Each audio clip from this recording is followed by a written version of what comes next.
Bismillahirrahmanirrahim. Assalamualaikum warahmatullahi wabarakatuh.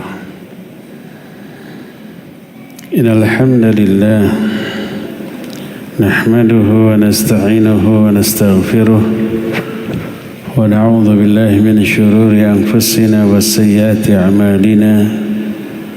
May yahdihillahu fala mudilla lahu wa may yudlil fala hadiya lahu. وأشهد أن لا إله إلا الله وحده لا شريك له وأشهد أن محمدا عبده ورسوله يا أيها الذين آمنوا اتقوا الله حق تقاته ولا تموتن إلا وأنتم مسلمون وبعد. Para ummahat, akhwat yang Allah muliakan, juga para jamaah ikhwan, walaupun kajian ini khusus untuk akhwat, tapi tidak terlarang bagi ikhwan. Kita kembali berjumpa dalam kajian dengan tema Benteng Wanita Muslimah, dengan mengambil judul bahasan kenapa wanita juga harus berdakwah. Dakwah salah satu di antara benteng yang luar biasa pentingnya bagi kehidupan kita sebagai manusia, membentengi diri dari beragam keburukan, salah satunya dengan cara dakwah. Kenapa? Karena dakwah itu proses kelanjutan dari beberapa proses yang berat. Dakwah itu proses yang dijalani setelah belajar, setelah beramal, setelah mengajarkan. Jauh sebelum berdakwah, seseorang dai harus belajar terlebih dahulu. Itu perbekalan yang paling inti dari dakwah adalah ilmu. Ibarat prajurit harus berbekal dua, senjata dan tameng. Senjata untuk membunuh musuh, tameng untuk melindungi diri. Nah, tanpa senjata, tanpa tameng, prajurit yang pergi ke medan perang adalah bunuh diri. Dia tidak bisa membunuh lawan, tidak bisa melindungi diri dari serangan lawan. Dai ibarat mujahid yang terjun ke medan perang. Senjatanya dan tamengnya adalah ilmu dan amal. Karena itu Allah Azza wa Jalla menyatakan, Qul hadhihi sabili ad'u ila Allahi ala basirah.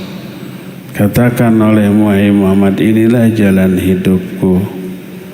Aku mengajak manusia kepada Allah, mendakwahi manusia kepada Allah. Ala basiratin, di atas landasan ilmu. Ana wa manittaba'ani, yang aku lakukan dan juga dilakukan oleh para pengikutku. Jadi dakwah itu minimal proses ketiga dari perjuangan seorang hamba meraih kesempurnaan dan keselamatan. Proses pertama belajar, proses kedua beramal, mengamalkan ilmu. Ini pula yang Allah tegaskan dalam Al-Quran, wal asri innal insana lafi khusrin illalladzina amanu wa amilus sholihat wa tawasaw bil haqq wa tawasaw bis sabr. Demi waktu, walaupun di sini disebut asar, salah satu di antara waktu dalam kehidupan manusia, tapi maknanya seluruh waktu. Satu kaidah menyatakan dzikrul khas wa urida bihi ammah, disebut sebagian tapi yang dimaksud keseluruhan. Disebut hanya waktu asar, tapi maksudnya seluruh waktu. Demi waktu. Innal insana lafi khusrin. Sesungguhnya manusia itu pasti rugi. Illal ladzina amanu, kecuali orang yang berilmu. Orang yang beriman. Iman di sini iman yang lahir dari ilmu.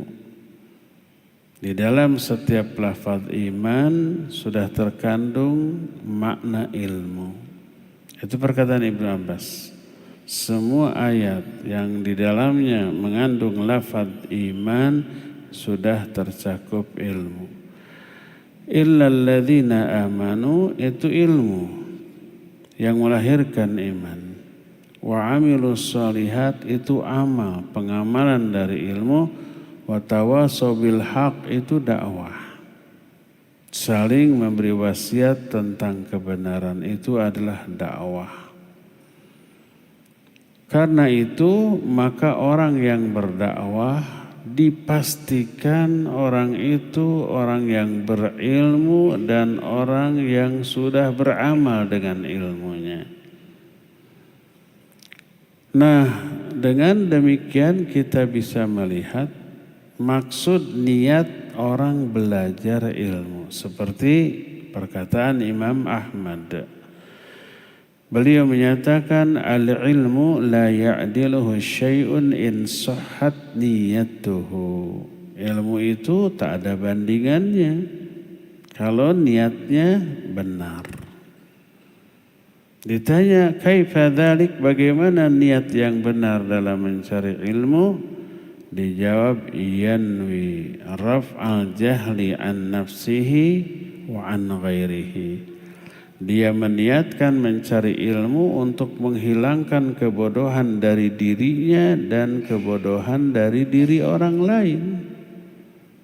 Dengan cara diajarkan atau didakwahkan. Jadi dakwah, mengajar itu langkah ketiga setelah berilmu, belajar ya, dan beramal. Otomatis ini membentengi diri, membentengi umat dari keburukan. Nah, karena itulah semua perintah dakwah dalam Quran dan hadis berlaku umum, baik laki ataupun perempuan. Allah menyatakan ud'u ila sabili rabbika bil hikmah wal mau'izatil hasanah wajadilhum billati hiya ahsan. Serulah manusia ke jalan Allah, dakwahi mereka. Ini berlaku bagi laki ataupun perempuan. Wal takum minkum ummatun yad'una ilal khair ya'muruna bil ma'ruf wa yanhauna 'anil munkar. Hendaklah ada sekelompok umat dari kalangan kalian. Wal takum minkum ummatun yad'una ilal khair, yang mengajak manusia kepada kebaikan, beramar ma'ruf nahi munkar. Ini berlaku baik laki ataupun bagi perempuan. Wal mu'minuna wal mu'minat ba'duhum awliya'u ba'd ya'muruna bil ma'ruf wa yanhauna 'anil munkar. Mukmin laki-laki, mukmin perempuan, sebagian mereka sebagai pembela, penolong, pensupport bagi yang lainnya. Mereka beramar ma'ruf, bernahi munkar. Laki perempuan semuanya terkena seruan dakwah yang diperintahkan di dalam ayat-ayat tadi. Karena itulah maka setiap kita termasuk wanita harus ambil bagian di dalam dakwah ini sesuai kemampuan masing-masing. Bagi yang berilmu, silakan berdakwah dengan ilmunya, mengajarkan, menjelaskan, menerangkan, memberikan pencerahan, silakan. Bagi yang tidak memiliki ilmu tapi memiliki harta, silakan dakwah dengan hartanya. Biayai itu dakwah, maka pahala jariah. Dakwah kita ini sekarang contohnya di-share melalui media sosial. Terdengar oleh jutaan orang, tidak hanya sekarang, mungkin sampai tahunan, puluhan, belasan tahun yang akan datang. Banyak orang memperoleh hidayah. Semua orang yang ikut ambil bagian di dalam dakwah seperti ini dapat kebahagiaan pahala jariahnya. Siapa saja, siapa aja yang menyebabkan dakwah ini tersebar. Di sini ada kamera. Orang yang nyumbang kameranya itu dapat bagian dari pahala dakwah ini. Di sini ada lampu juga. Kalau tidak ada lampu, saya kelihatan rumek gitu. Supaya mencerang meesan ada lampu. Yang ngasih lampu ini dapat bagian pahalanya. Ada mic ini nih yang saya pakai. Tanpa mic ini gak sampai suaranya, gak kerekam juga. Yang nyumbang mic tepira kata orang Sunda mah. Ini gak akan sejuta, paling puluhan ribu atau ratusan ribu ya. Yang nyumbang ini terus pahalanya itu mengalir ke alam kubur. Selama dakwahnya ini masih menyebar. Dan seterusnya harus punya ambil bagian dalam dakwah ini untuk merealisasikan, melaksanakan perintah Allah untuk mengajak manusia ke jalan Allah. Termasuk para wanita. Kenapa para wanita juga harus berdakwah dan dakwah ini dianggap benteng yang sangat kuat? Pertama, wanita juga terkena seruan dari Al-Quran dan hadis tentang keharusan berdakwah. Laki perempuan tidak ada bedanya, terkena bedanya itu caranya sesuai dengan kondisi dan kemampuan masing-masing. Ini yang pertama. Kedua, kenapa muslimah juga harus berdakwah? Karena orang yang berdakwah itu pengemban ilmu yang Allah turunkan. Yang dimaksud ilmu itu agama. Dan yang Allah libatkan untuk mengemban ilmu atau agama ini orang-orang yang Allah pilih dari manusia-manusia spesial, gak sembarang. Dakwah ini disebut wazifatur rusul, peran yang dimainkan oleh para nabi dan para rasul. Setelah para nabi, para rasul tidak ada, pelanjutnya orang-orang yang mengikuti mereka. Dan orang yang mengikuti para nabi, para rasul dalam konsep hidupnya orang-orang yang Allah pilih. Yang Allah pilih orang-orang teradil pada zamannya masing-masing. Sebuah hadis yang sahih, berkata Rasul sallallahu alaihi wasallam, yahmilu hadal ilma min kulli khalafin uduluhum yanfuna tahrifal ghalin wa ta'wilal jahilin wa intihalal mubtilin. Coba lihat. Kata Nabi sallallahu alaihi wasallam akan memikul ilmu ini dari setiap generasinya orang-orang yang teradil di kalangan mereka. Allah yang memilihkan.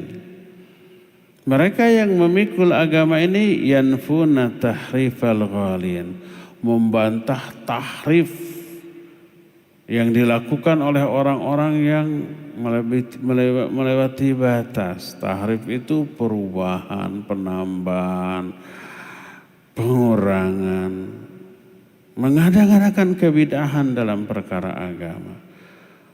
Wa ta'wilal jahilin, membantah takwil orang-orang jahil. Orang jahil kan tak berilmu, memahami agama dengan otak, dengan ro'yu, bukan dengan ilmu, melakukan takwil terhadap agama dengan kebodohannya. Lahir syubhat, lahir penyimpangan, dibantah oleh orang-orang yang berilmu. Wantihalal mubtilin, juga membantah pemalsuan yang dilakukan oleh orang-orang yang mengada-ngadakan pemalsuan di dalam agama, mengarang-arang hadis palsu, cerita-cerita khurafat, kisah-kisah fiktif, dan dijadikan sebagai bagian dari agama ini. Disebut intihalal mubtilin. Itu setiap zaman muncul 3 kelompok yang menyebabkan banyak manusia menyimpang dari agamanya. Tahrifnya orang ghalin, takwilnya orang jahil, intihalnya para mubtilin, lahir syubhat, lahir kebid'ahan, lahir penyimpangan, lahir kerancuan dalam memahami agama. Ini perlu diluruskan. Yang meluruskannya itu para pemikul ilmu agama ini. Mereka yang belajar agama ini, mengamalkannya, lalu mendakwahkannya. Itu kata Nabi, uduluhu min kulli khalafin udulum, akan diambil orang-orang teradil dari setiap zamannya. Orang-orang yang terlibat dalam aktivitas dakwah pemurnian agama Islam ini, orang-orang yang Allah pilih dari kalangan manusia-manusia adil menurut Allah Azza wa Jalla. Dan kita harus menjadi salah satu di antara orang pilihan Allah itu dengan cara melibatkan diri dalam dunia dakwah. Ini yang pertama. Yang kedua, alasan kedua. Alasan pertama tadi kenapa wanita juga harus berdakwah? Karena terkena seruan untuk berdakwah. Yang kedua, orang-orang yang berdakwah itu orang-orang yang Allah pilih. Ketiga, berdakwah itu jalan hidup manusia terbaik, yaitu Nabi dan para sahabatnya, para ulamanya. Allah menyatakan, qul hadhihi sabili ad'u ilallahi ala basirah. Katakan oleh Muhammad, inilah jalan hidupku. Apa jalan hidupku teh? Aku mengajak manusia kepada Allah. Oh, ternyata jalan hidup Nabi itu dakwah. Karena itu maka berdakwah berarti mengikuti jalan hidup manusia terbaik, yaitu Nabi kita Muhammad SAW dan Nabi-Nabi yang lainnya. Siapa yang mengambil jalan hidup manusia terbaik, maka orang itu dipastikan akan menjadi manusia terbaik pula. Coba lihat. Setiap kali Allah dan Rasulnya menjelaskan kriteria manusia terbaik, selalu ada peran dakwah di dalamnya. Contoh umpamanya, kuntum khaira ummatin ukhrijat linnas ta'muruna bil ma'ruf wa tanhauna 'anil munkar. Kalian umat terbaik yang dilahirkan ke tengah manusia, kalian beramar ma'ruf nahi munkar. Ini dakwah.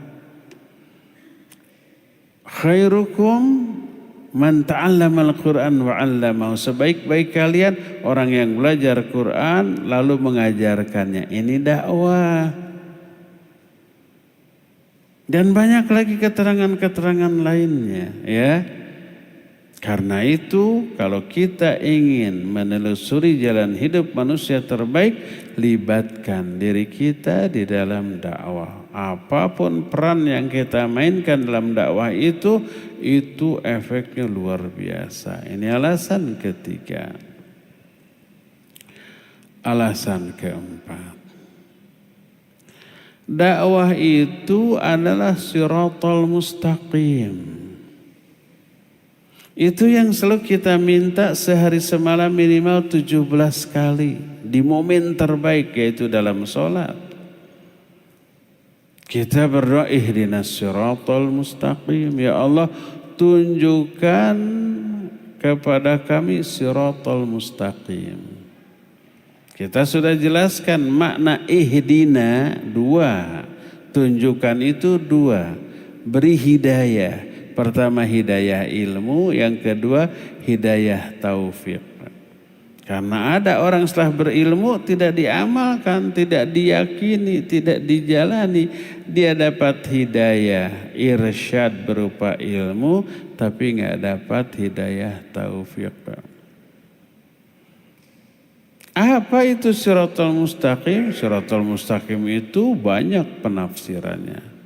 Imam Ibnu Katsir menyebut ada 5 makna dari siratal mustaqim. Tapi kelima makna ini tidak saling bertolak belakang, malah saling melengkapi. Salah satu makna dari siratal mustaqim adalah mengikuti jalan hidup Nabi Muhammad SAW. Siratal mustaqim itu jalan hidup Nabi. Dari mana kita tahu? Dari Quran. Surah Yasin ayat-ayat awal Allah menyatakan Yasin wal Qur'anil Hakim. Terus innaka laminal mursalin ala siratim mustaqim. Innaka laminal mursalin, sesungguhnya engkau hai Muhammad benar-benar termasuk salah satu di antara para rasul ala siratim mustaqim, yang sudah berada di atas siratal mustaqim. Jadi salah satu makna siratal mustaqim adalah jalan hidup Nabi. Tuh siratul mustaqim, beliau sudah berada di atas siratal mustaqim. Jalan hidup beliau itulah siratal mustaqim. Ternyata jalan hidup Nabi itu dakwah. Seperti surah Yusuf ayat 108 tadi. Qul hadhihi sabili ad'u ilallahi ala basiratin. Katakan olehmu, hai Muhammad, ini jalan hidupku. Yaitu aku mengajak manusia kepada Allah, berdakwah kepada Allah. Dengan demikian dakwah adalah jalan hidup Nabi, sedangkan jalan hidup Nabi adalah siratal mustaqim, maka berdakwah berarti menelusuri siratal mustaqim. Itu yang selalu kita minta di dalam sholat-sholat kita. Ini alasan keempat, kenapa kita harus berdakwah, kenapa kita harus melibatkan diri dalam dakwah. Karena ternyata dakwah itu adalah siratal mustaqim. Alasan kelima, dakwah itu salah satu di antara 4 penyelamat kita dunia akhirat. Kalau kita mau selamat lahir batin dunia akhirat, selamat dari murka dan azab Allah tentu saja. Miliki 4 hal. Salah satunya ternyata dakwah. Yang 3 lagi apa? Yang pertama ilmu, kedua amal, 3 dakwah, 4 sabar. Surah Wal Asri tadi, Wal Asri. Innal insana lafi khusr, demi waktu manusia pasti rugi. Makna rugi dia terkena azab. Makna rugi dia binasa. Terkena murka laknat Allah lahir batin dunia akhirat. Ngeri. kecuali orang yang memiliki 4. Illal ladzina amanu, ini ilmu yang melahirkan iman. Wa amilus solihat, ini amal. Wa tawassaw bil haq, itu dakwah, saling memberikan wasiat tentang kebenaran. Wa tawassaw bisabr, dan yang keempatnya sabar. Berkata Imam Syafi'i rahimahullah, laula anzalallahu hujjatan 'alan nas illa hadhihi surah lakafatsum. Seandainya Allah tidak menurunkan hujjah kepada manusia kecuali surat ini cukup. Surat ini cukup sebagai hujjah. Hujjah itu apa? Penjelasan alasan kenapa Allah mengazab atau Allah menyelamatkan dari azab. Surat ini cukup. Kalau yang mau selamat dari murka dan azab Allah, miliki 4-empatnya. Satu tidak dimiliki, celaka, rugi, terkena murka dan azab Allah Azza wa Jalla. Salah satu di antara 4 ini ternyata dakwah. Kalau kita hanya berilmu, beramal, tapi tidak didakwahkan, celaka kita. Berarti kita dianggap sebagai orang yang menyembunyikan ilmu, dianggap sebagai orang yang tidak melaksanakan perintah Allah untuk mengajak manusia kepada kebaikan, egois, dan bertolak belakang dengan niat pokok yang harus dimiliki dalam mencari ilmu. Tadi sudah disebutkan, mencari ilmu niatnya menghilangkan kebodohan dari diri dan dari diri orang lain. Dengan cara didakwahkan, diajarkan. Siapa orang yang berilmu, beramal, tapi tidak dakwah, celaka dia. Karena tidak menyambut seruan Allah untuk berdakwah, tidak melaksanakan perintah Allah untuk berdakwah, dan tidak sesuai dengan niat yang harus dimiliki ketika awal mencari ilmu, yaitu menghilangkan kebodohan dari diri orang lain. Kita nggak boleh ingin soleh sendiri, ingin masuk surga sendiri, ingin benar sendiri, sebodoh amat orang lain mah. Baturi ieu teu wawuh-wawuh acan. Yang penting saya aja soleh sendiri, yang penting saya aja ke surga sendiri, yang penting saya aja di atas kebenaran. Enggak, itu egois. Islam tidak mengajarkan egoisme. Islam mengajarkan kepedulian dalam segala segi. Peduli secara sosial, peduli secara ekonomi, peduli secara politik, peduli secara lingkungan. Itu diajarkan oleh agama Islam. Jadi dakwah termasuk salah satu bentuk kepedulian kepada sesama, dan ini salah satu di antara penyelamat kita dari kerugian. Ini alasan yang kelima, kenapa kita harus berdakwah. Alasan keenam, kenapa kita harus berdakwah. Berdakwah adalah salah satu bentuk nyata dari menolong Allah. Kalau kita mengatakan kita harus menolong Allah, jangan disalahpahami. Jangan bodoh lalu gunakan ro'yu. Kalau menolong Allah kok berarti Allah butuh pertolongan ya. Kalau butuh pertolongan berarti lemah ya. Gak mungkin Allah lemah, gak mungkin Allah butuh pertolongan. Enggak, Allah gak butuh pertolongan, karena itu Allah gak perlu dibela, gak perlu ditolong. Ada orang yang ngomong gitu? Ada. Apa yang dia gunakan? Ro'yu, bukan wahyu. Benar apa tidak? Kayak benar. Kalau kayak benar berarti tidak benar. Orang itu kayak monyet, berarti bukan monyet tuh. Orang cuma mirip. Nah, kayak benar berarti kayak benar. Seperti logis gitu, seperti rasional. Iya ya, Masa Allah perlu ditolong berarti Allah lemah. Menolong Allah itu berarti menghinakan Allah. Keliru tuh orang. Menolong Allah itu Allah yang perintahkan.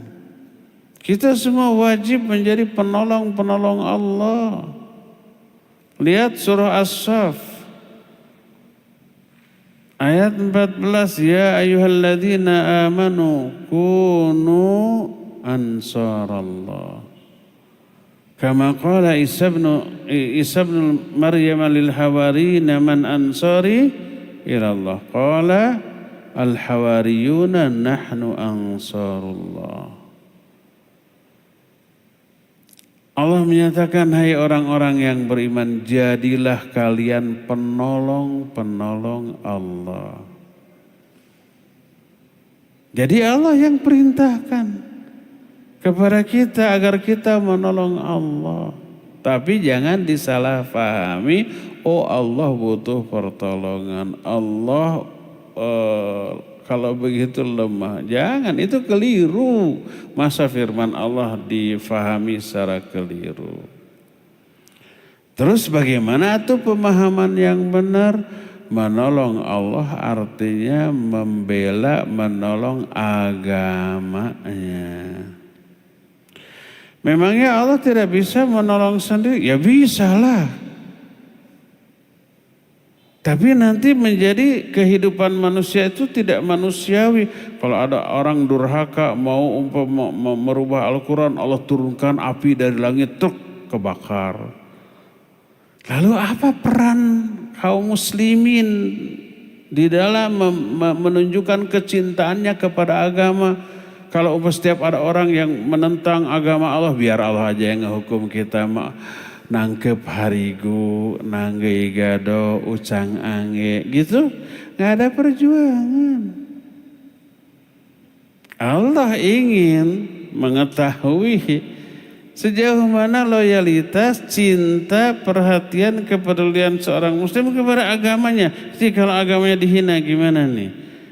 Apa tergerak enggak? Nah itu mencerminkan sejauh mana kecintaan, loyalitas, ketaatan seseorang kepada agamanya. Ketika agamanya dibela, lihat reaksinya. Allah perintahkan, bela tuh agama Allah yang kamu yakini itu dengan harta dan jiwa. Lahir dakwah, lahir jihad fisabilillah, lahir mati syahid tuh. Membela agama, membela Allah maknanya membela agama Allah. Membela agama Allah maknanya menunjukkan cinta, loyal, kasih sayang, kepedulian kita kepada agama kita. Itu maknanya. Dan membela agama Allah ini dengan cara tentu saja pertama mempelajarinya, memahaminya. Bagaimana bisa kita bela kalau kita nggak paham? Kedua, setelah memahami secara benar, secara mendalam, diamalkan, diaplikasikan. Bagaimana kita bisa membela sesuatu yang kita tidak amalkan, tidak kita wujudkan? Nah, yang ketiganya diajarkan, didakwahkan. Dakwah itu wujud nyata dari membela agama Allah. Siapa yang membela agama Allah, Allah bela, Allah tolong, Allah kuatkan kedudukannya. Allah menyatakan, ya ayyuhalladzina amanu in tansurullaha yansurukum wa yuthabbit aqdamakum. Hai orang-orang yang beriman, apabila kamu menolong Allah. Ungkapan menolong Allah itu ungkapan Allah loh, kalimat loh. In tansurullah, makna menolong Allah, membela agama Allah, menolong agama Allah. Salah satunya dalam bentuk dakwah, menyiarkan agama ini. Allah akan tolong kamu dan Allah akan kuatkan kedudukan kamu. Jadi sekali lagi jangan disalahpahami menolong Allah itu berarti Allah butuh pertolongan. Enggak, sama dengan ada orang tuh, orang yang Islam tapi murtad. Saya lewat di IG saya podcastnya, Kok Allah itu kan maha gitu. Kenapa masih butuh diibadati? Nyuruh manusia ibadah kepadanya. Kan gak masuk akal, berarti Allah masih butuh kepada hambanya. Ini orang memahami agama dengan otaknya yang dangkal. Allah menyuruh ibadah kepada manusia bukan karena Allah membutuhkan ibadah manusia, bukan. Allah mah ghaniyun 'anil alamin. Allah ghani dari alam ini. Ghani itu enggak butuh apapun dari alam ini, termasuk enggak butuh manusia, termasuk enggak butuh ibadah manusia. Kalau seluruh manusia ibadah, jin, manusia, bahkan binatang, semua ibadah bertauhid kepada dengan sehebat-hebatnya, enggak memberi keuntungan apapun kepada Allah, enggak nambah kekuasaan Allah, kemuliaan Allah, enggak. Kalau semua makhluk durhaka, enggak mengurangi kekuasaan Allah sedikit pun. Ini sebuah hadis qudsi sahih riwayat Imam Muslim. Allah Azza wa Jalla berfirman, "Ya ibna Adam, law anna awwalakum wa akhirakum wa insakum wa jinnakum kanu ala atqa qalbi rajulin minkum ma zada dzalika fi mulki syai'a." Hai manusia, hai Bani Adam, seandainya semua makhluk dari awal sampai akhir, jin ataupun manusia, kalau mereka memiliki sebaik-baik hati di antara kalian, melahirkan ibadah yang hebat kepada kami, sehebat apapun seluruh makhluk beribadah, itu tidak menambah kekuasaanku sedikit pun. Sebaliknya, ya ibna Adam, law anna awwalakum wa akhirakum wa insakum wa jinnakum kanu ala afjari qalbi rajulin minkum ma naqasa min mulki syai'a. Hei anak Adam, kalau semua makhluk dari awal sampai akhir, jin, manusia, semuanya durhaka, memiliki seburuk-buruk hati, melahirkan kedurhakaan, semuanya musyrik, semua kafir, semuanya durhaka, semua makhluk, itu tidak mengurangi kekuasaanku sedikit pun. Jadi ibadah manusia nggak dibutuhkan oleh Allah, tidak bermanfaat bagi Allah. Terus untuk apa Allah nyuruh ibadah? Karena sayangnya Allah. Allah sayang kepada makhluk agar tidak celaka, tidak binasa, tidak rusak. Ibadah kamu untuk kepentingan kamu sendiri. Guru di kelas ngajar murid, itu untuk kepentingan guru bukan? Bukan. Tapi untuk kepentingan anak itu sendiri, kalian belajar. Nih hafalkan, nih fahami, nih ada pertanyaan jawab. Untuk kepentingan guru? Bukan. Untuk kepentingan anak itu sendiri. Kenapa guru begitu? Kalau nggak ada manfaat bagi dia, karena sayang ke murid-muridnya. Kan gitu tuh. Jadi kalau Allah menyuruh ibadah, jangan difahami Allah butuh ibadah manusia. Enggak, tapi Allah sayang agar manusia enggak celaka, enggak binasa, disuruhlah ibadah. Dilaranglah segala yang haram. Allah melarang manusia mabuk, berjudi, mencuri, berzina, dilarang begini, dilarang begitu, bukan untuk kepentingan Allah. Oh, jangan difahami kalau manusia durhaka berarti Allah rugi. Enggak sama sekali. Jadi jangan difahami, jangan fahami ayat Quran dengan otak yang kosong dari ilmu, jangan. Jangan difahami Quran dengan ra'yu. Nabi SAW menyatakan, man qala fi kitabillah bi ra'yihi falyatabawwa maq'adahu minan nar. Siapa orang yang berkata tentang kitab Allah dengan ra'yu, siap-siap menempati tempat duduk dalam neraka. Ancaman itu. Nah, termasuk memahami menolong agama Allah. Menolong Allah maknanya menolong agama Allah. Menolong agama Allah dalam bentuk belajar, beramal, berdakwah. Jadi berdakwah termasuk salah satu di antara bentuk menolong agama Allah yang Allah perintahkan. Karena itulah kita harus terlibat di dalam dunia dakwah. Itu alasan yang keenam. Alasan yang ketujuh, kenapa kita harus berdakwah?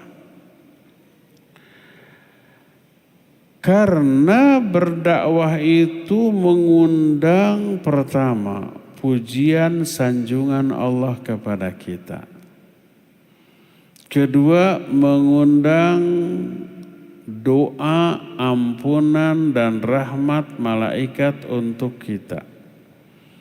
Ketiga, bahkan seluruh makhluk ikut mendoakan kita dengan ampunan dan rahmat. Diistilahkan sholawat. Kita dapat sholawat dari Allah, dari malaikat, dan dari seluruh makhluk di alam jagat raya ini. Sebagaimana hadis sahih riwayat Imam At-Tirmidzi, innallaha wa malaikatahu wa ahlas samawati wal adhatan namlah fi juhriha wa hatal hut la yusalluna ala muallimin nasil khaira. Sesungguhnya Allah dan para malaikatnya, seluruh makhluk penghuni langit dan bumi, sampai semut yang ada di lubangnya, sampai ikan-ikan yang ada di lautan, semua bersolawat kepada orang yang mengajarkan kebaikan kepada manusia. Dakwah ini mengajarkan kebaikan kepada manusia. Dapat salawat dari Allah. Salawat dari Allah itu kata Abul Aliyah, salatullahi ala abdi thana'uhu alaihi innal malaika. Salawat Allah kepada hamba maknanya adalah pujian sanjungan Allah kepada hamba ini di hadapan para malaikat. Dipuji, disanjung oleh Allah, dibanggakan. Adapun salawat para malaikat dan seluruh makhluk, istighfar dan tarahum mereka selama mereka terlibat dalam dakwah didoakan, Allahumma gfir lahum, Allahumma arhamhum. Ya Allah ampuni mereka, ya Allah rahmati mereka. Tuh, dakwah ini mengundang respon dari Allah, dari para malaikat dan dari seluruh makhluk. Semut, ikan kan konon jumlahnya jauh lebih banyak daripada makhluk di daratan. Karena luas lautan lebih besar daripada luas daratan, kan gitu.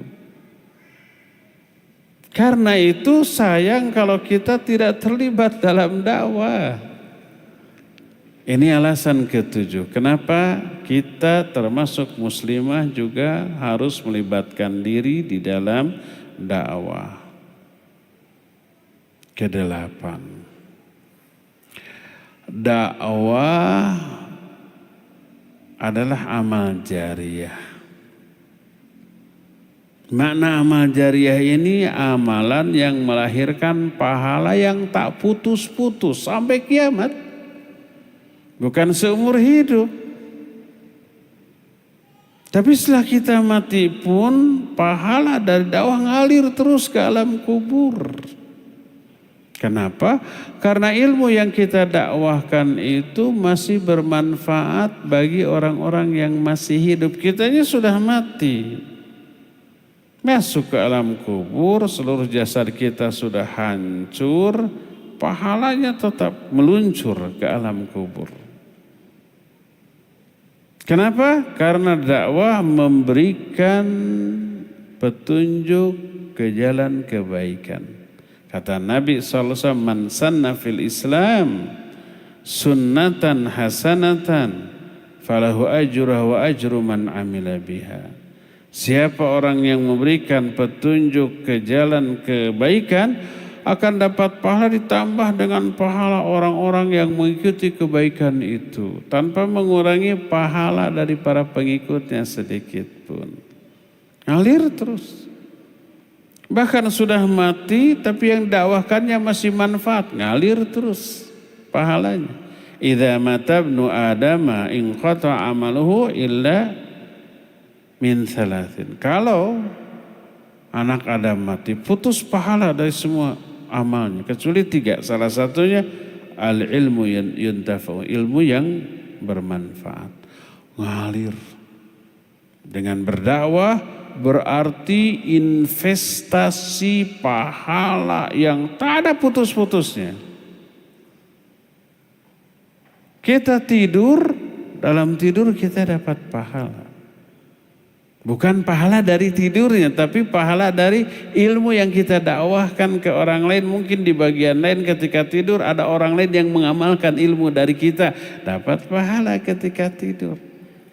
Kita duduk tadi, ongkang kaki, sedekap, nanggai gado, nangkep harigu, ngalamunnya yang baik-baik bukan yang buruk-buruk. Ngalamun tentang alam barzah, akhirat gitu, surga, neraka. Pahala ngalir terus dari amalan murid-murid kita yang pernah kita dakwahi. Jadi kalau kita ingin menjadi orang kaya raya di akhirat, kaya rayanya bukan dengan kekayaan tapi dengan pahala, libatkan diri kita dalam dakwah. Karena dakwah melahirkan pahala yang tidak ada putus-putusnya. Itu alasan ke-8 kenapa kita harus berdakwah. Ke-9, kenapa kita harus melibatkan diri dalam dakwah? Ini terkena doa dari Nabi SAW. Sebagian ulama menyatakan ini doa, sebagian dan ini yang lebih besar menyatakan ini mimbabil ikhbar, dalam rangka memberikan informasi, memberitahukan hal yang sudah pasti. Nabi SAW bersabda dalam hadis yang diriwayatkan oleh Imam Ibnu Majah dengan sanad yang sahih, nadharallahu imra'an sami'a maqalati faballaghaha. Ada sebagian yang memahami nadharallahu imra'an, semoga Allah mencerahkan wajah seseorang. Ini makna pertama, doa.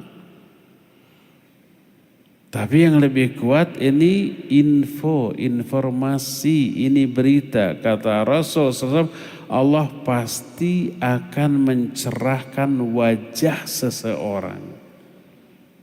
Seseorang yang gimana? Sami'a maqalati, dia mendengar ucapanku, mendengar ajaran dari Nabi SAW, Al-Quran dan Sunnah, faballaghaha.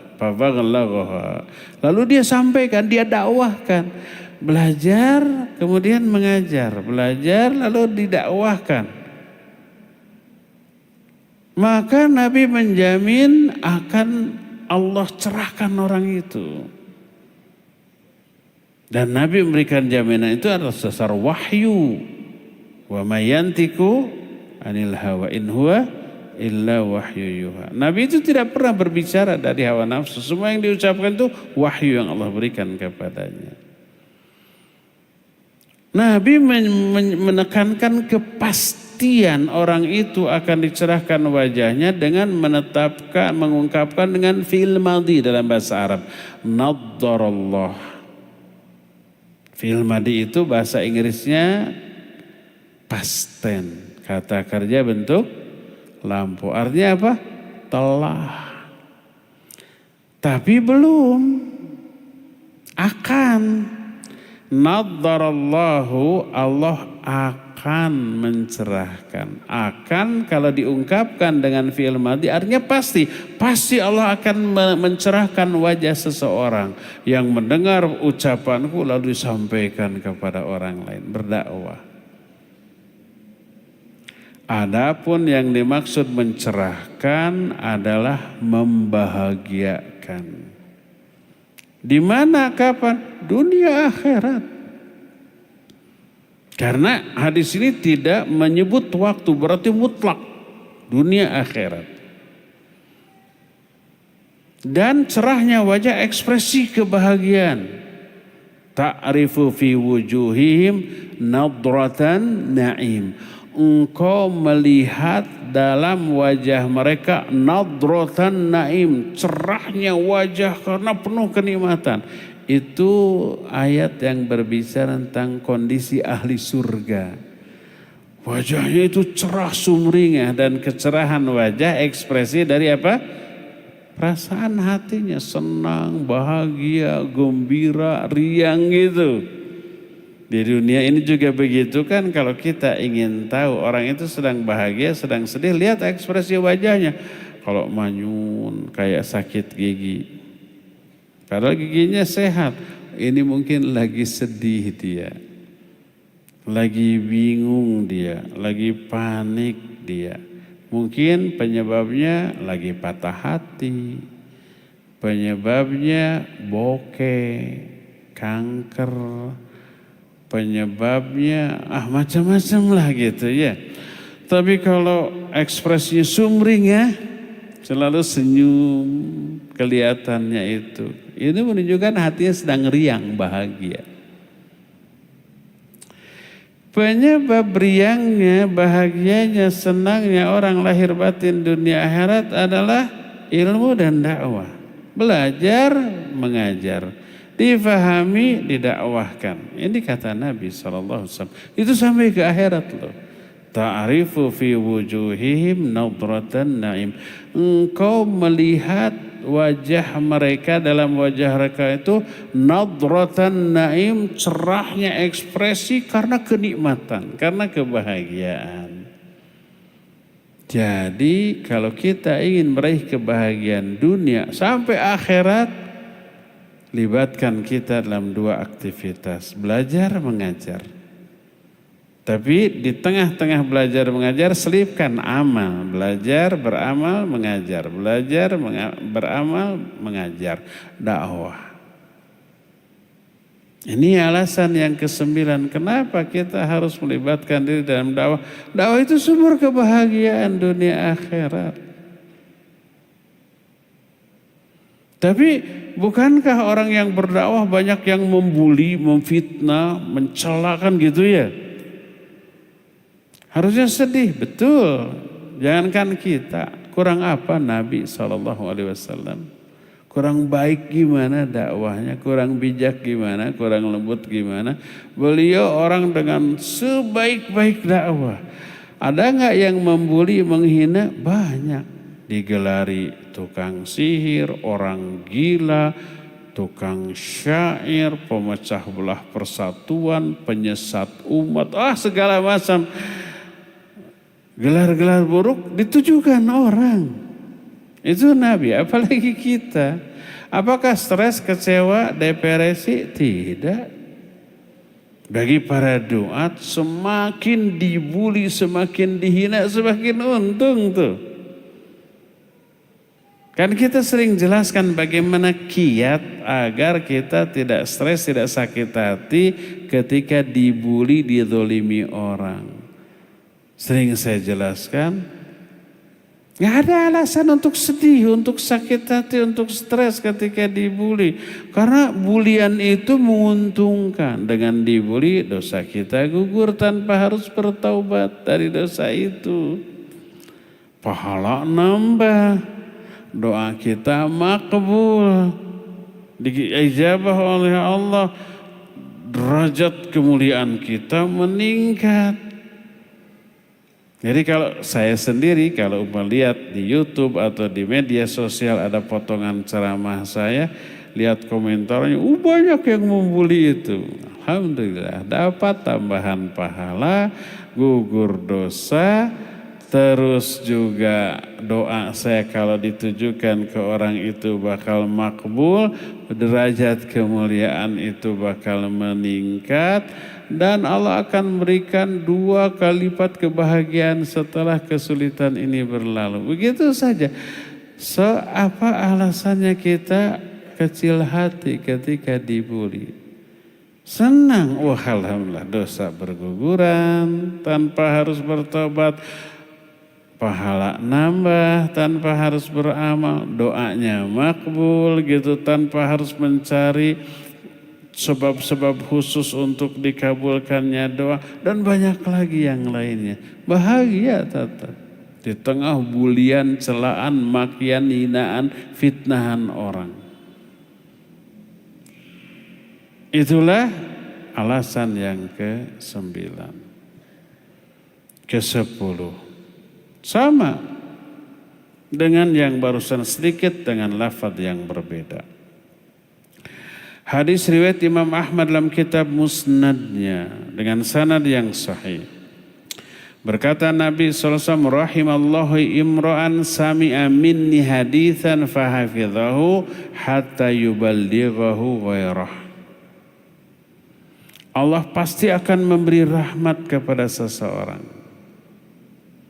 yang mendengar ucapanku, mendengar hadis dariku, dia jaga, fahafidhahu. Dijaga bukan hanya dihafalkan loh, diamalkan. Cara menjaga ilmu yang paling utama dengan cara diamalkan. Selain dihafal, dihafal bagus, tapi dihafal tidak diamalkan bahaya. Agak mending diamalkan walaupun tidak hafal, karena tujuan dari belajar ilmu amal gitu. Allah pasti akan merahmati seseorang yang mendengar hadis dariku, dia jaga dengan saya dihafal dan diamalkan, lalu dia sampaikan, dia hatta yuballighahu ghairahu, dia sampaikan kepada orang, dia dakwahkan, dapat rahmat. Ini alasan ke-10 kenapa kita ini harus berdakwah, termasuk para wanita. Karena keuntungannya itu banyak, lebar, sayang, eman-eman kalau diabaikan begitu saja. Kita sibuk berburu dunia sampai melalaikan untuk terlibat dalam dunia dakwah. Di dunia dakwah itu yang banyak memberikan keuntungan lahir batin dunia akhirat gitu. Tapi itu diabaikan. Ke-11, dakwah adalah infak terbaik. Allah menyuruh kita infak, sedekah. Kebanyakan kalau sedekah, infak, yang terbayang dalam hati kita apa? Harta, dengan uang, dengan makanan, dengan barang, kan gitunya. Ya itu tidak salah, benar. Cuma itu bukan infak terbaik. Karena apa? Karena akan habis. Sekarang kita infak ke seseorang 1 juta, sehari itu bisa habis. 20 juta, bisa habis, dibelikan handphone aja yang 20 juta habis tuh. Dan handphonenya manfaat ya, tapi berapa tahun? Maling 5 tahun setelah itu sudah hancur. Kadang-kadang baru beli besoknya sudah rusak, nyemplung WC. Tapi ada infak yang lebih bagus karena permanen, tidak akan pernah habis, tidak akan pernah rusak. Infak dengan ilmu, dengan pencerahan, dengan petunjuk, dengan dakwah. Dakwah, infak dengan ilmu. Itu perkataan para ulama, di antara Imam Al-Hasan, seorang ulama tabi'in yang beliau wafat tahun 110 Hijriah. Ketika menafsirkan Al-Quran, alladzina yu'minuna bil ghaib wa yuqimuna as-salah wa mimma razaqnahum yunfiqun. Ciri orang bertakwa adalah orang yang beriman kepada perkara gaib, orang yang mendirikan sholat, dan orang-orang yang menginfakkan sebagian rizki yang kami berikan kepada mereka. Surah Al-Baqarah ayat-ayat awal ya. Berkata Imam Hasan, Al-Hasan, wa min afdolil infaq al-infaqu bil ilm. Di antara infak yang paling utama adalah infak dengan ilmu. berbagi ilmu, mengajar, berdakwah, itu infak dengan ilmu. Kenapa dianggap sebaik-baik infak? Pertama, ilmu memberi manfaat yang jauh lebih besar daripada harta. Karena ilmu nutrisi hati, konsumsi hati, jiwa. Kalau uang, makanan itu kan konsumsi badan kita.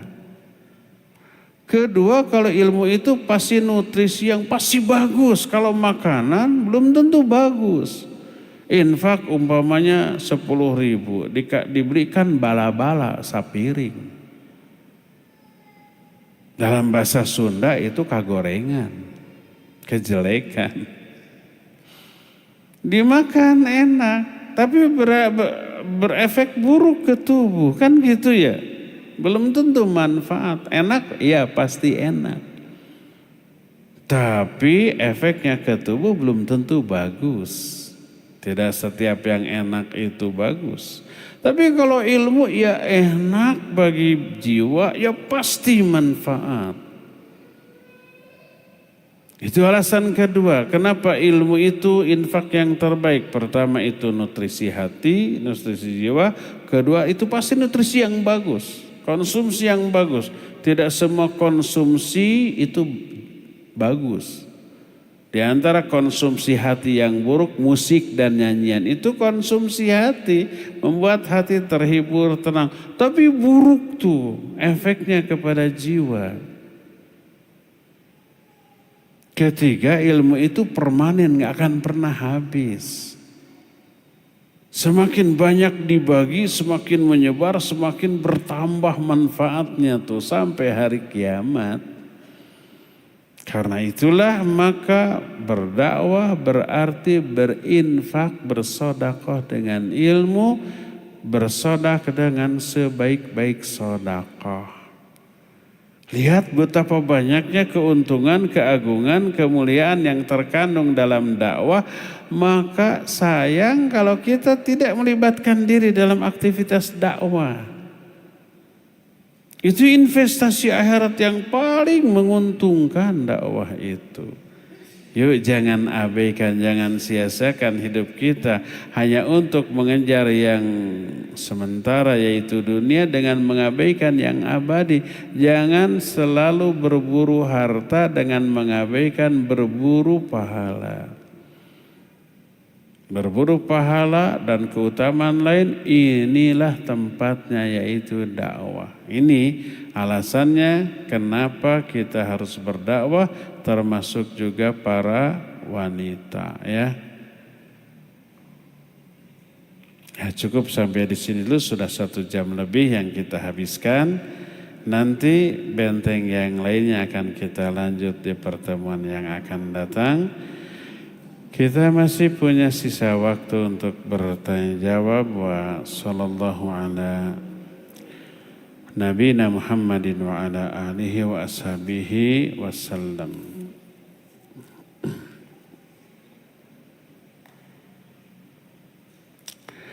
Batasan-batasan muslimah kepada muslimah lain saat berdakwah. Ini materi bulan depan. Nanti harus hadir lagi. Bulan depan kita membahas hasanah dakwah muslimah ya. Menyangkut cara, menyangkut batasan-batasan dakwah yang bisa dilakukan oleh para wanita, termasuk bentuk-bentuk dakwah yang terlarang bagi wanita, nanti kita akan bahas. Sebab banyak orang yang salah kaprah, kebablasan, wanita harus berdakwah, akhirnya tampil dalam bentuk yang terlarang secara syar'i. Ceramah wanita di hadapan laki-laki, genit, nyanyi-nyanyi, goyang-goyang, ada kan yang begitu? Dia merasa ibadah padahal melanggar ayat Allah ya. Nanti bulan depan insyaallah. Kadar kewajiban wanita berdakwah apakah sama dengan laki-laki? Jangankan wanita dengan laki-laki, sesama lelaki aja beda. Tergantung apa? Skill ilmu. Tergantung kemampuan, ya. Kemampuan dari segi ilmu, kemampuan dari segi cara dakwah. Ada orang yang lebih mampu berdakwah secara lisan, tapi tulisan dia kurang produktif, kurang bisa. Ada yang lebih bagus secara tulisan, ngomong dia kurang bisa. Tergantung, ya. Semakin lengkap skill dakwah seseorang, semakin besar kadar kewajiban orang itu di dalam dakwah, ya.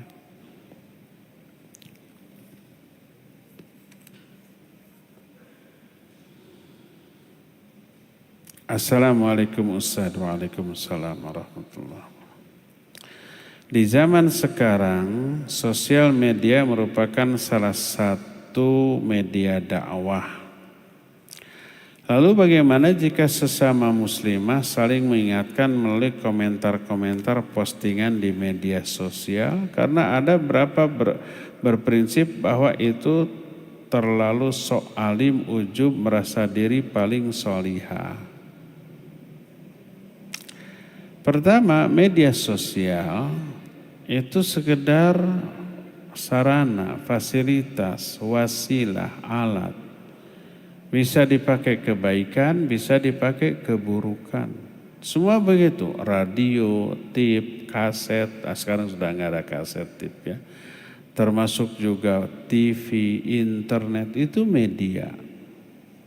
Bisa dipakai kebaikan, bisa dipakai keburukan. Hukum asal mubah.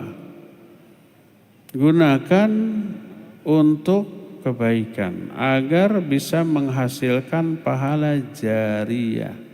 Apa yang kita posting di media sosial dibaca jutaan orang, mungkin di-reshare oleh orang lain. Kalau itu kebaikan, melahirkan pahala yang jariyah. Kitanya mati, yang kita postingnya masih beredar, mengalir ke alam kubur kita. Postinglah ayat, hadis, penjelasan sahabat, para ulama, video-video ceramah, lantunan ayat Al-Quran, kayak gitu, ya. Termasuk komen, ya. Nah, tapi kalau kita di dalam komen memberikan nasihat, apakah sok ujub, sok solihah? Pertama, orang yang menilai begitu suudzon kepada niat orang. Kalau orang yang dakwah dianggap sok pinter, sok soleh, nggak akan ada orang yang mau dakwah.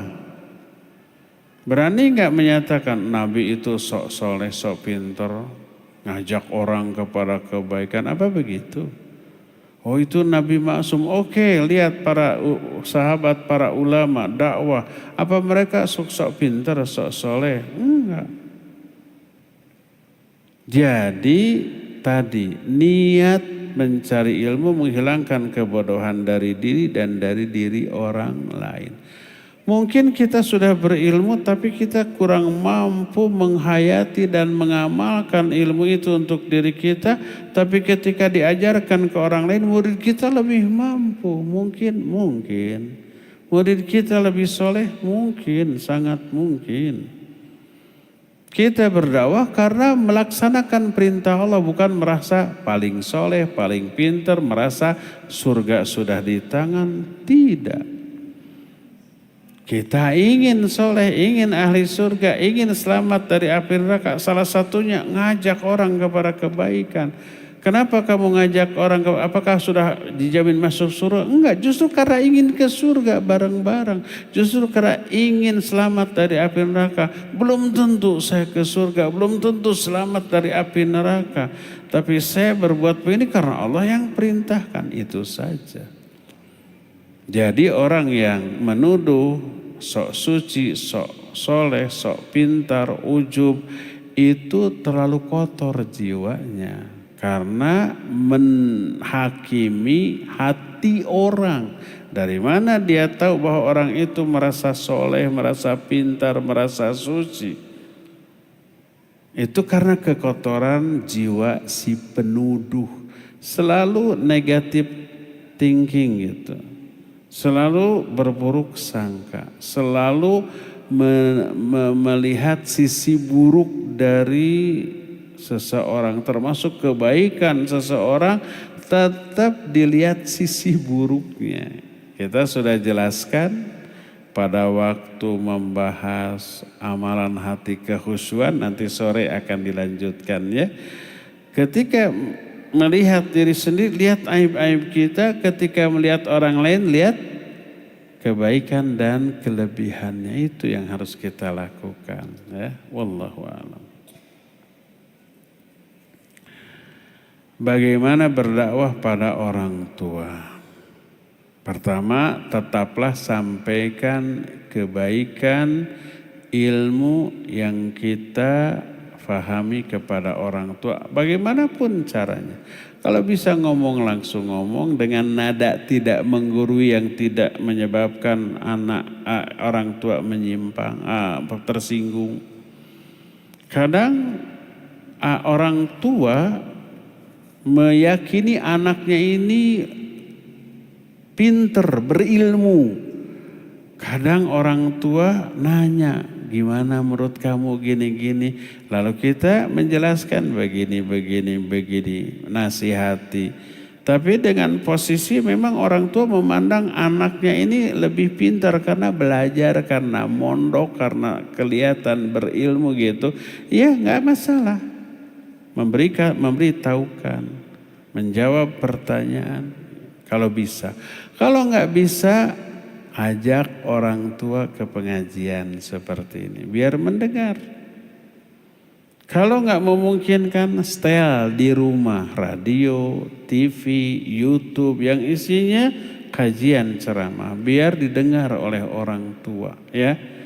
Banyak jalan menuju Roma. Banyak cara untuk menyampaikan dakwah.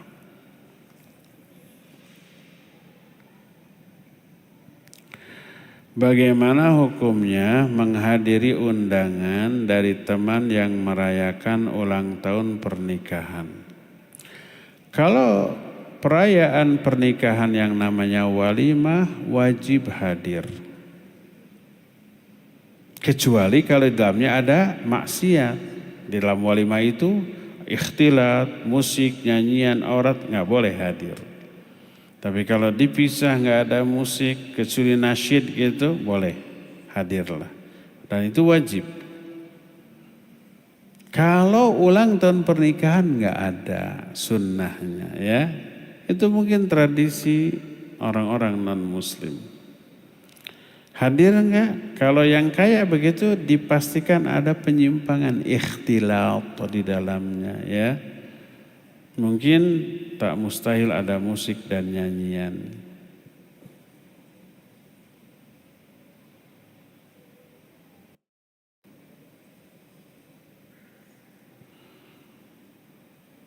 Mohon dijelaskan apa maksud bahwa hafal Al-Quran kita menentukan tingkatan kita di surga.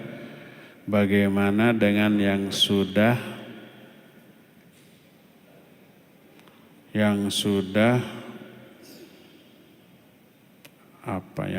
naon ya teh, yang sudah manula 40 lebih, yang sedikit hafalannya.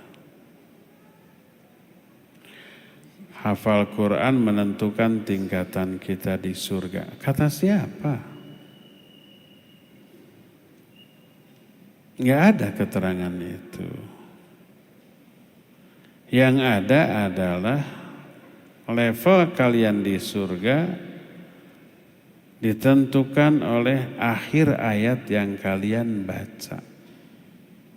Maknanya satu ayat yang kita baca itu satu derajat meningkat level kita. Surga itu ribuan level loh. Kita bisa maklumi karena apa? Karena kesolehan orang juga levelnya bisa ribuan perbedaannya.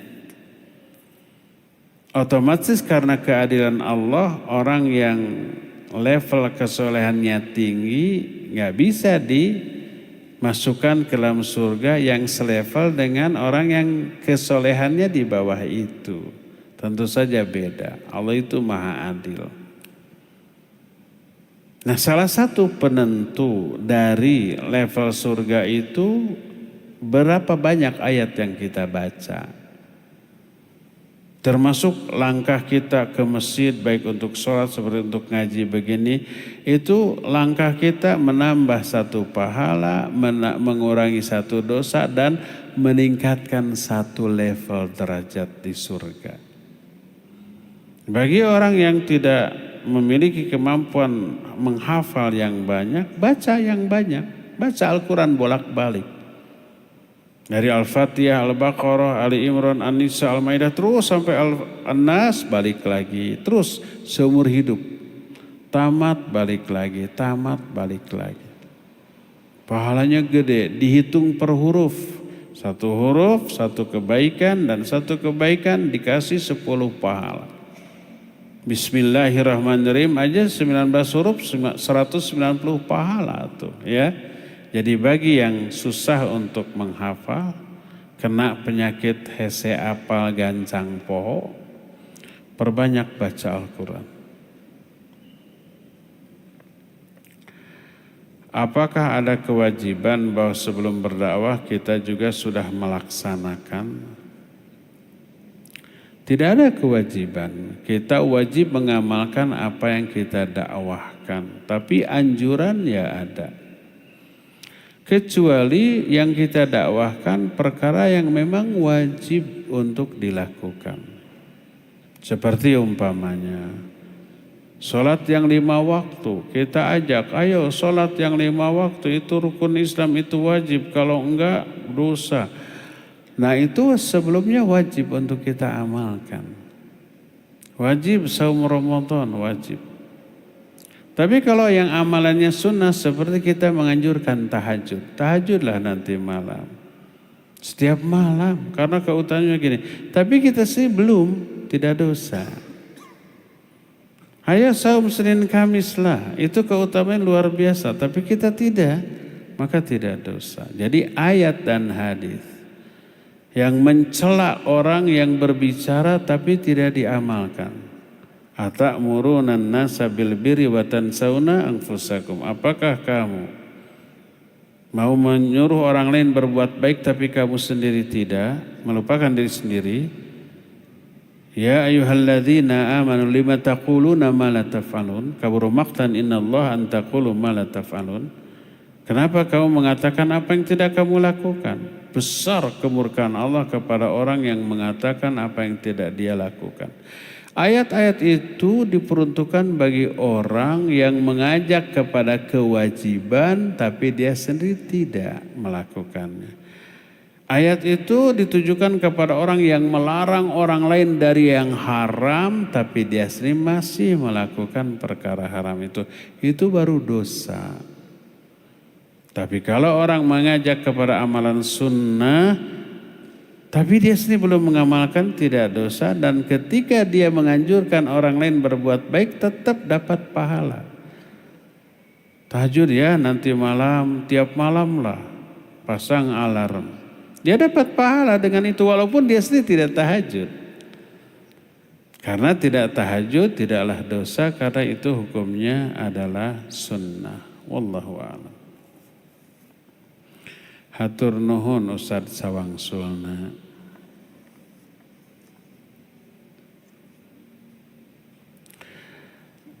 Adakah doa khusus bila ada musibah kehilangan sesuatu yang berharga? Ada. Allahumma ajurni fi musibati wa akhlif li khairan minha. Itu doanya. Kata Nabi SAW, siapa orang yang memperoleh musibah lalu berdoa dengan doa begini, Allahumma ajurni fi musibati, ya Allah berikan saya pahala dalam musibah saya ini dan beri ganti dengan yang lebih baik. Itu doanya. Maka nanti pertama Allah akan ngasih pahala, akan menggugurkan dosa dan Allah akan ganti dengan yang lebih baik. Ummu Salamah radhiyallahu anha ketika suaminya wafat, Siapa suami Ummu Salamah? Abu Salamah. Karena Salamah itu nama anaknya. Padahal dia orang soleh. Abu Salamah wafat. Mendengar Nabi SAW menyatakan siapa yang dapat musibah lo berdoa begini Allah akan ganti. Dia katakan, dia ucapkan Allahumma jurni fi musibati dan seterusnya. Tapi dia mikir emang siapa yang lebih baik daripada Abu Salamah? Kalau dapat ganti siapa? Enggak ada. Apa yang terjadi? Setelah masa iddah habis, datang orang utusan Nabi SAW melamarkan Ummu Salamah untuk Nabi SAW. Oh, ternyata dapat ganti seorang Nabi. Jadi akhwat kalau kehilangan suami baca. Baik hilangnya mati ataupun kabur. Atau cerai. Allahumma ajurni fi musibati. Nanti insya Allah akan dapat ganti yang lebih baik. Mohon doanya Ustadz Qadarullah, kami sedang kehilangan dokumen berharga. Sudah mencari tapi belum ditemukan. Allahul musta'an. Ya, semoga Allah memberi jalan keluar, bisa ketemu atau bisa diganti dengan yang lebih baik. Dokumen berharga itu apa ya? Mungkin KTP, KK, SIM, ijazah, surat nikah, paspor gitu ya. Semoga segera ketemu. Carinya jangan pakai mulut. Sambil mencari sambil berdoa. Apa doanya? Allahumma la sahla illa ma ja'altahu sahla wa anta taj'alul huzna idza syi'ta sahla. Allahumma ya Allah la sahla, tidak ada kemudahan, illa ma ja'altahu sahla, kecuali apapun yang buat engkau mudah. Wa anta taj'alul huzna idza syi'ta sahla, dan engkau akan merubah kalau engkau kehendaki segala yang sulit menjadi mudah, kesedihan menjadi kemudahan. Jadi baca ayat hadis doa barusan dari Nabi SAW dan tetap berusaha mencari, ya.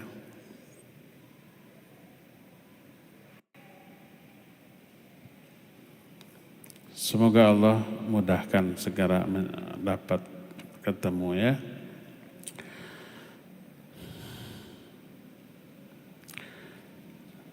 Mudah-mudahan dijawab, karena orang galau.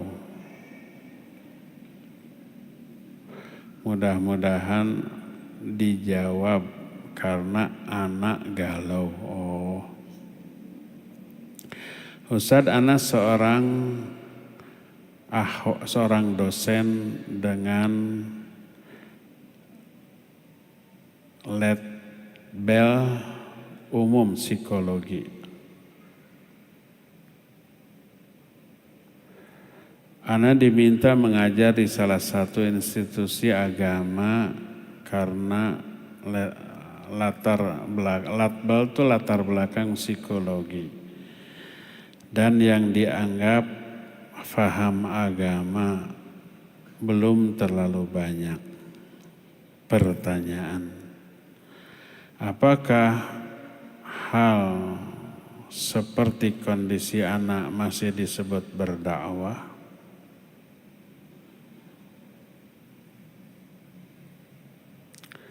Baik, pertama, dakwah itu mengajak manusia kepada Allah.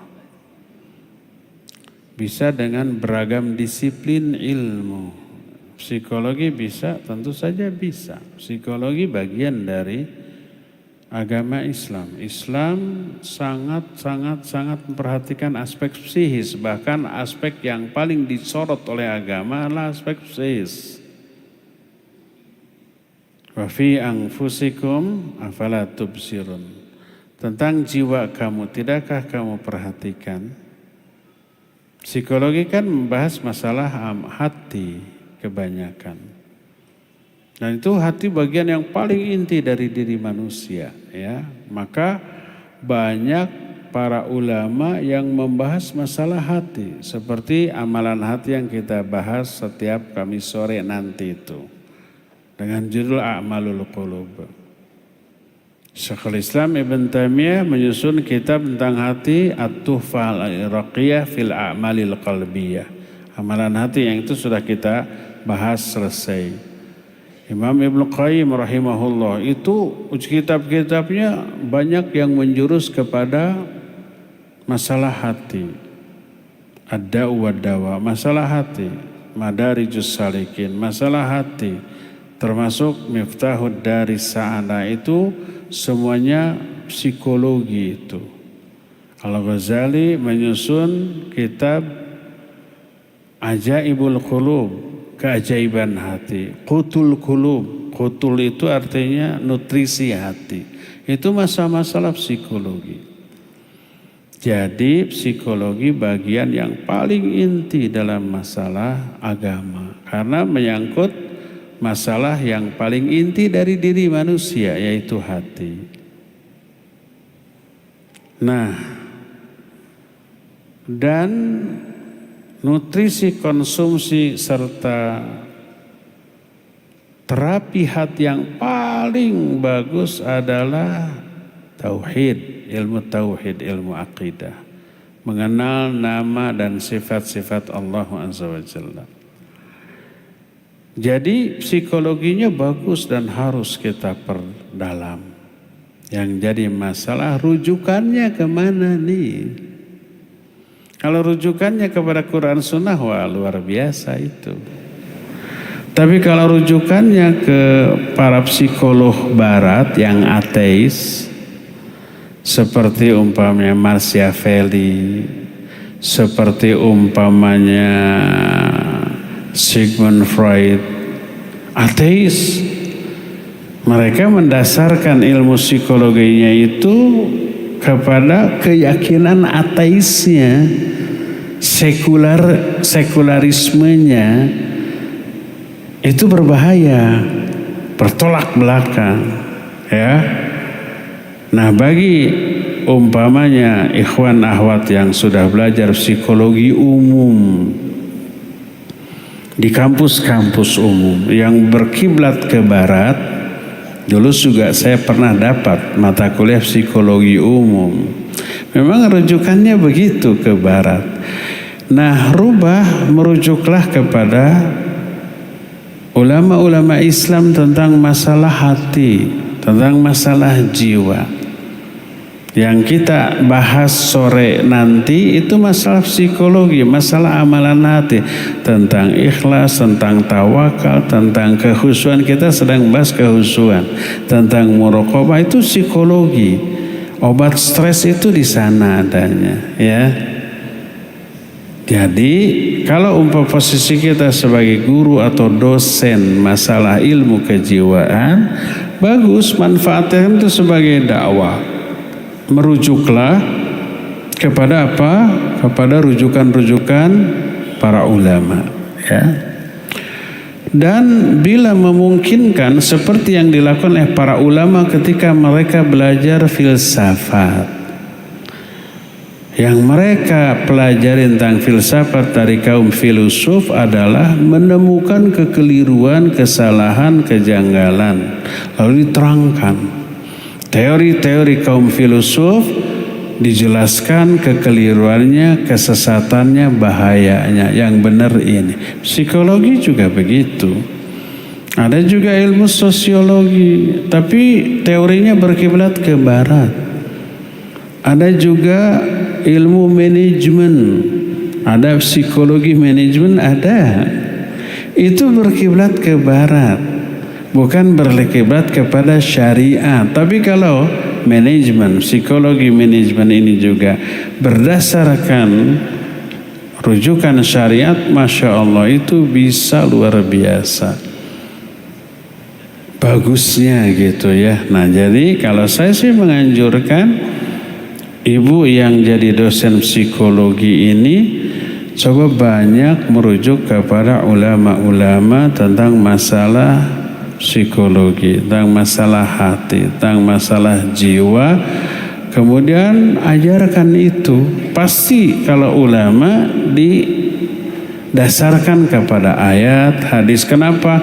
Teori psikologi nih ayatnya, nih hadisnya, nih penjelasan sahabatnya, ini penjelasan para ulama.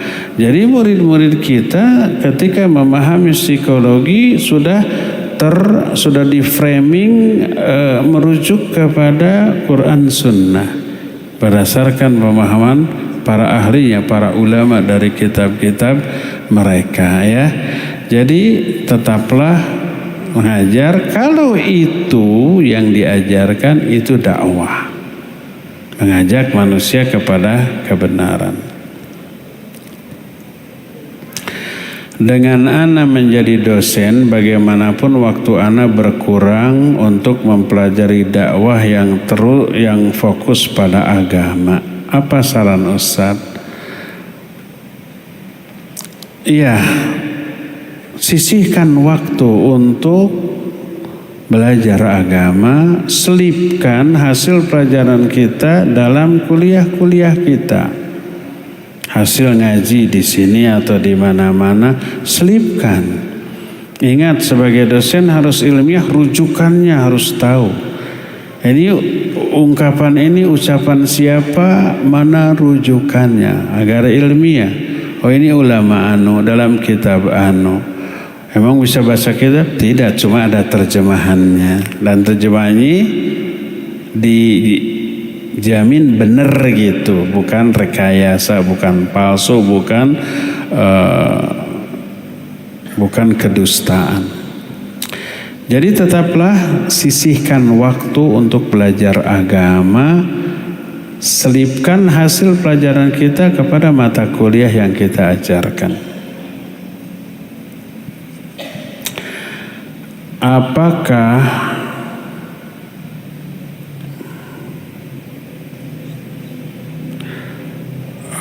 Apa saran Ustaz, apakah sebaiknya anak fokus saja mempelajari agama atau tetap menjadi dosen dengan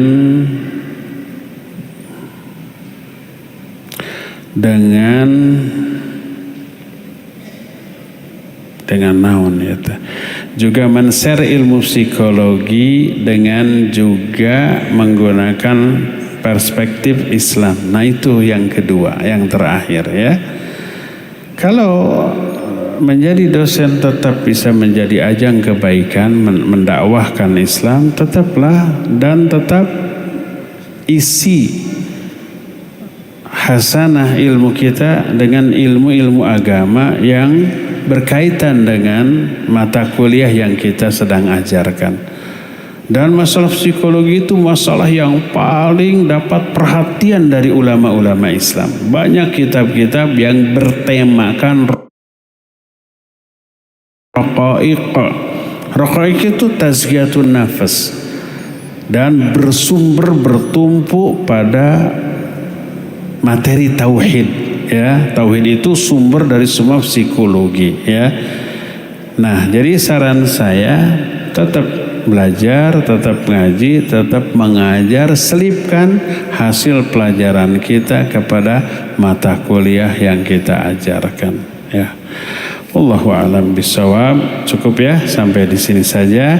Nanti insyaallah sore kita adakan kajian masalah amalan hati dengan tema kiat meraih kekhusyuan ya di dalam salat, karena baru 2 poin, masih banyak poin yang belum kita bahas. Adapun materi tentang benteng wanita muslimah ini insyaallah kita lanjut di bulan yang akan datang. Subhanakallahum bihamdik asyhadu an la ilaha illa anta astaghfiruka wa atubu ilaik. Walhamdulillahirabbil alamin. Wassalamualaikum warahmatullahi wabarakatuh.